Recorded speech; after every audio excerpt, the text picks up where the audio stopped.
In the world of NASCAR, speed is everything. It's the currency of champions, the reason millions gather to watch steel and thunder collide. But what happens when a car is so fast, so dominant, that it threatens the very soul of the sport? This is the story of a machine that broke every record, terrified its rivals, and was ultimately banished from the track for being too good. The late 1960s were the golden age of American muscle. On the high-banked ovals of NASCAR, a war was raging. Ford, Chevrolet, Chrysler, they all wanted to win, and they were pouring millions into their racing programs. The mantra was simple: win on Sunday, sell on Monday. But as the decade neared its end, one manufacturer decided to stop playing by the unwritten rules. They set out to build a car not just to compete, but to annihilate. In secret garages, away from the prying eyes of the press and rival teams, a new kind of beast was taking shape. Engineers, unbound by tradition, threw out the old playbook. They weren't modifying a street car for the track. They were building a weapon for the asphalt. Their obsession was aerodynamics. They understood that at 200 miles per hour, the biggest enemy wasn't the other cars, it was the air itself. The result was something the world had never seen. It was long, low, and impossibly sleek.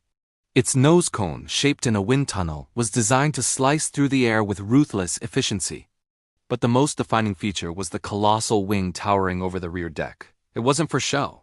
It was pure function, designed to plant the car to the pavement at speeds that would make a normal stock car lift off the ground. When it first rolled onto the track, other teams laughed. It looked absurd, more like a spaceship than a race car. But the laughter stopped the moment the engine roared to life. During its first practice laps, it didn't just beat the track record, it shattered it. The car was so fast, so stable, that it made every other car on the track look like it was standing still.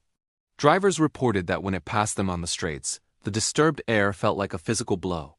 Race day came, and the legend began. It qualified on pole position by a margin that seemed impossible. When the green flag dropped, it was a massacre. The car rocketed into the lid and simply disappeared. It lapped the field, then lapped it again.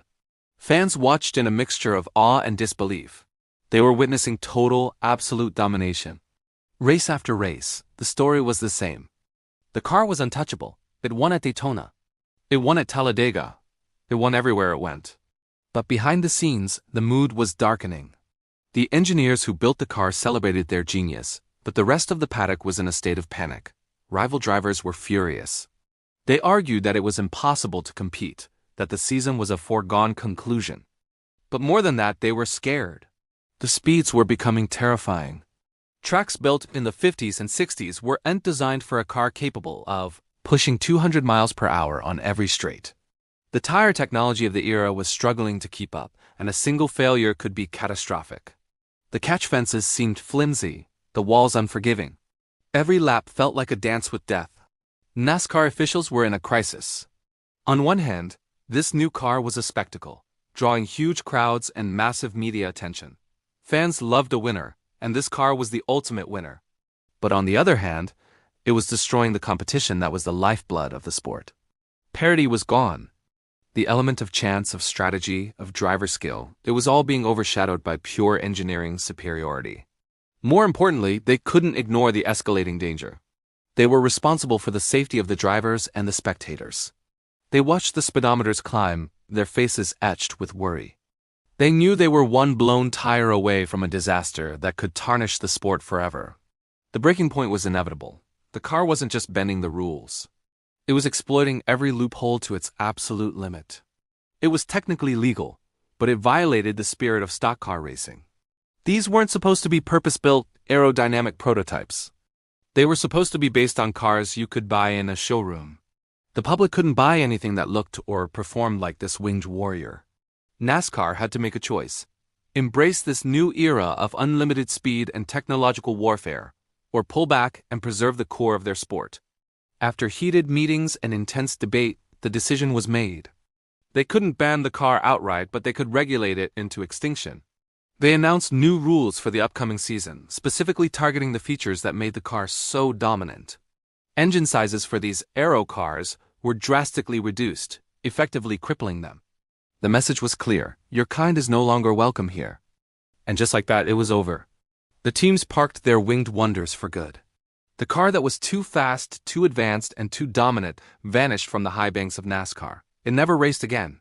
Its reign was brief, lasting little more than a single glorious season.